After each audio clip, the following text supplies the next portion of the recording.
السلام عليكم، يا رب تكونوا بخير. فيديو النهارده ان شاء الله بقى عايزين نستغل ان احنا في موسم البرتقال كده ونخزن حبه برتقال، يا اما نعملهم عصير او نحطهم كده كوكتيل فواكه، حاجات كده تنفعنا في رمضان. هنعمل شويه عصير النهارده حلوين قوي مركزين مع الجزر. من 3 كيلو برتقال وكيلو جزر هيعملوا معانا حوالي 30 لتر عصير. يلا بينا نشوف عملناهم ازاي. بس الاول لو مش مشتركه في القناه اشتركي وفعلي الجرس وما تنسيش اللايك. ويلا بينا نسمي الله ونصلي على الرسول عليه افضل الصلاه والسلام ونبدا الفيديو بتاعنا. اول حاجه معانا دول 4 كيلو برتقال بلدي. طبعا البرتقال البلدي هو اللي بيبقى حلو في العصير عشان فيه كميه ميه كبيره. ودول نص كيلو بنجر، ومعايا حوالي 3 كيلو فراوله، ومعايا كيلو واحد جزر. ده كيلو جزر او كيلو وربع. ومعايا كمان ليمونه. دلوقتي الاول هقطع البنجر واحطه يتسلق عشان بياخد وقت طبعا اكتر، فهحطه هو الاول يتسلق. اقطعه شرايح كده عشان خاطر ما ياخدش سوا معايا كتير في السليق. احطه في حله واحط عليه ميه، اغطيه بالميه واحطه على النار لحد ما يتسلق معايا. وكمان الجزر عملته بنفس الطريقه، قشرته كويس وقطعته كده برده دواير وحطيته على النار برده يتسلق. حطيت عليه حوالي لترين كده ميه، زودت له الميه وحطيت عليه 4 كوبايات مليانين سكر عشان خاطر هسلقه في الميه، والسكر بتاعه ده هو اللي انا هعمل بيه العصير، يكون سكره مركز. بعد كده لما ازود العصير يكون سكره مركز، مش محتاج سكر تاني. فانا حاطه على الكيلو الجزر ده او كيلو وربع جزر حط عليه 4 كوبايات سكر مليانين.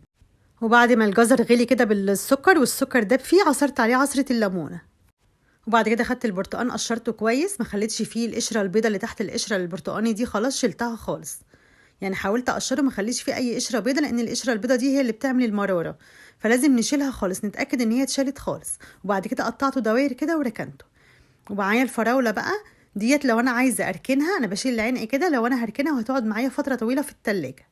يعني لو انت هتخزنيها لمدة سنة مثلا، تسيبيها يا دوب تشيلي العنق بايدك بس عشان خاطر ما تصفيش المية اللي فيها بالطريقة دي. لكن انا طبعا مش هستخدمها بعد كتير، يعني هي دوب لرمضان او ممكن استعملها قبل رمضان كمان واخزن كمان غيرها. فبشيل بقى ده كده، تشيل مكان العنق كده بالسكينة. لكن لو احنا هنسيبها لمدة سنة تسيبي العنق ده فيها، تشيلي الاخضر بس. احطها بقى، غسلتها كويس وبعدين حطيتها في طبق غويط، وهنزل عليها كده بمعلقتين سكر. اغلفها بس بمعلقتين كده كبار سكر. دي بتحافظ عليها، دي مادة حافظة ليها، بتحافظ عليها وما تخليش لونها يغمق ولا اي حاجة. قلبتها كويس لحد ما اتأكدت ان كل حباية فراولة اتغلفت بالسكر. وبعد كده هعبيهم بقى في اكياس. هعمل منهم كيسين بس كده فراولة صافي، كيسين بس. والباقي كده هعبيه مع البرتقال والبنجر والجزر. هعمله كده كوكتيل مع بعض، يتعملوا عصير مع بعض. بحط في كل كيس بقى شوية شرايح كده من البرتقال، حوالي برتقانتين 3 كده في الكيس. واحط معاهم شوية فراولة، واحط حبة جزر مسلوق وحبة بنجر مسلوق. لو عندك طبعا موز او جوافة، اي فاكهة عندك حطي منها، مش شرط الحاجات دي بس. موز او جوافة او كيوي، حطي كل الفواكه مع بعض. طبعا انا عاملة الاكياس دي حبة صغيرين، ممكن اساسا ما يقعدوش لرمضان، وان شاء الله هنجيب كل الفاكهة تاني ونعملها قبل رمضان. البنجر كده بعد ما اتسلق سبته يبرد خالص، وبعد ما برد في قشرة كده عليه شلتها.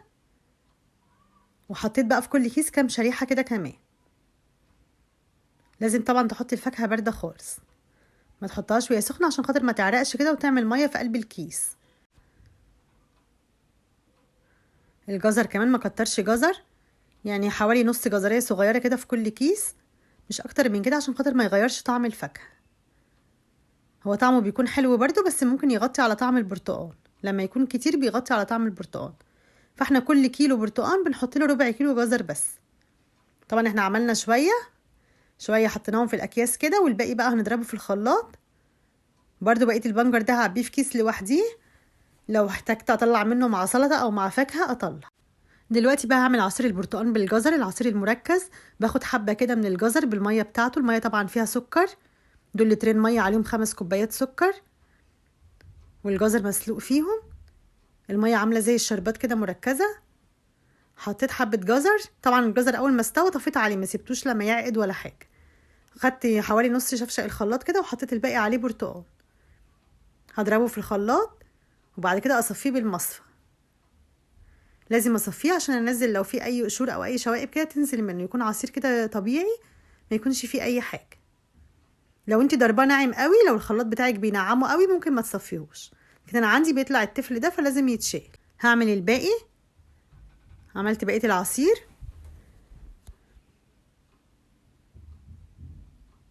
صفيت بقيته كمان، وهاخد برضو اللي باقي معايا في الحلة الجزر برضو، واحط عليه بقية البرتقال. طبعا زي ما اتفقنا بمية الجزر، المية اللي فيها السكر، ما بحطش اي مية من بره، بحط المية اللي انا سلقه فيها الجزر وعليها السكر بتاعها. اضربها كويس بقى في الخلاط واصفيها برضو بمصفى كويس.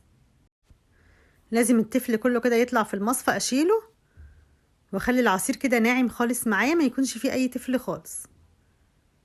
اصفيه كويس بمصفى ضيقه، المصفى دي طبعا ضيقه جدا.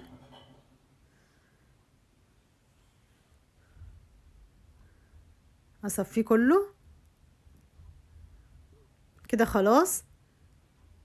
عبيت بقيه البنجر بقى في كيس لوحده، استخدمه في سلطه او في فاكهه براحتي بعد كده. عمل معايا حوالي 5 أو 6 لتر عصير. طبعا عصير تقيل جدا، انا واخده ربع الكوبايه. ازود بقيتها ميه، مش محتاج سكر عليه لان فيه السكر بتاعه مركز. انا حاطه عليه كيلو سكر. هعبي بقى في كل كيس حوالي لتر كده عصير. اللتر دوت يتخفف في 4 لتر ميه، يتحط عليه 4 لتر ميه، هيكون سكره كده مظبوط، مش هيكون محتاج سكر تاني، ويكون العصير حلو ومظبوط. ممكن تعبيه في ازايز كده تحطيه في باب التلاجة، ممكن يقعد معاكي حوالي اسبوعين، يخليه سليم ما فيهوش حاجه. لكن لو انت عايزه تقعديه اكتر من كده تحطيه طبعا في الفريزر. كده الفاكهه كلها عملت 6 اكياس 6 لتر عصير مركز. العصير برتقال بالجزر 6 لتر عصير، هيتخففوا هيبقوا حوالي 25 لتر. كل كيس من دوت هيتخفف في 4 لتر ميه، يتحط عليه كمان 3 لتر ميه، هيبقى حوالي 4 لتر في كل كيس من ده ب25 لتر. غير بقى الفواكه المشكله اللي انا عملتها دي كمان كوكتيل فاكهه كده، نضربه في الخلاط يبقى كوكتيل كده ويتصفى برده، هيكون عصير طعمه حلو قوي، بس طبعا يتحط له السكر بتاعه.